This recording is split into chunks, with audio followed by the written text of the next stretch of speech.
யாழ்ப்பாணம் மாவட்ட ஒருங்கிணைப்பு குழு தலைவராக நியமிக்கப்பட்டிருக்கும் கடற்தொழில் அமைச்சர் ராமலிங்கம் சந்திரசேகர் யாழ் மாவட்ட நிர்வாக கட்டமைப்புக்கு இடையூறு விளைவிக்கும் வகையில் அலுவலக அறையினை தேர்வு செய்தமை வருத்தமளிப்பதாக ஸ்ரீலங்கா பொதுஜன பெரமுன கட்சியின் யாழ் மாவட்ட பிரதான அமைப்பாளர் கீதநாத் காசிலிங்கம் தெரிவித்துள்ளார். குறித்த விடயம் தொடர்பாக அவர் இன்று வெளியிட்டுள்ள அறிக்கையிலே இந்த விடயம் சுட்டிக்காட்டியுள்ளார். இது தொடர்பாக மேலும் தெரிவித்துள்ள அவர், ஸ்ரீலங்கா பொதுஜன பெரமுன கட்சியில் யாழ் மாவட்டத்தை பிரதிநிதித்துவப்படுத்தும் பிரதிநிதி என்னும் அடிப்படையில் யாழ்ப்பாணம் மாவட்ட ஒருங்கிணைப்பு குழு நடைமுறைகள் குறித்து ஆரம்பம் முதலே கரிசனை கொண்டுள்ளேன். யாழ் மாவட்ட ஒருங்கிணைப்பு குழு தலைவராக இதற்கு முன்பு செயற்பட்டவர்கள் யாழ் மாவட்ட செயலகத்தில் தமக்காக தேர்வு செய்த நிர்வாக அறை மற்றும் இன்னபிற விவகாரங்கள் தொடர்பாக எனது நிலைப்பாட்டையும் எதிர்ப்பையும் அழுத்தமாக வெளியிட்டுள்ளேன். அந்த வகையில் மாற்றம் எனும் எண்ணக்கருவுடன் மக்கள் ஆணையை பெற்ற தேசிய மக்கள் கட்சியில் இருந்து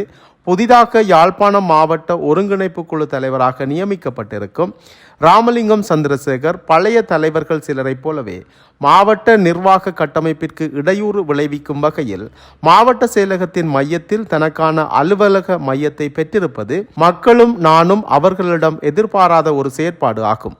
அமைச்சர் ராமலிங்கம் சந்திரசேகர் தமக்கான அலுவலக மையத்தை அவர்கள் தேர்வு செய்வதற்கான இடம் சட்டத்தில் உண்டு என்றாலும் யாழ் மாவட்ட செயலகத்தின் வளமையான செயற்பாடுகள் பாதிக்கப்படாத வகையில் மாற்று இடம் ஒன்றை தேர்வு செய்ய முன்வருவார் என எதிர்பார்க்கிறேன் என குறிப்பிட்டுள்ளார். மேலும் அமைக்கப்படவிருக்கும் SLPP ஆட்சியில் இந்த முறைமை முழுமையாக மாற்றப்பட்டு யாழ்ப்பாண மாவட்ட செயலகம் அரசியல் தலையீடுகளில் இருந்து முழு சுதந்திரம் வழங்கப்பட்டு அதிகாரிகள் கௌரவமாகவும் பாரபட்சம் இன்றியும் அனைவருக்கும் சமனான சேவைகளை செயலகத்தினூடாக வழங்கப்பட ஆவண செய்வதுடன் மாவட்ட ஒருங்கிணைப்பு குழு தலைவருக்காக வலுக்கட்டாயமாக ஒதுக்கப்பட்ட குறித்த காரியாலயம் மேலதிக அரசாங்க அதிபருக்கான காரியாலயமாக காணப்படும் நிலையில் ஸ்ரீலங்கா பொதுஜன பெரமுன ஆட்சி காலத்தில் குறித்த காரியாலயம் அந்த பதவியில் இருப்பவருக்கு மீள வழங்கப்படும் எனவும் தெரிவிக்கப்பட்டுள்ளது.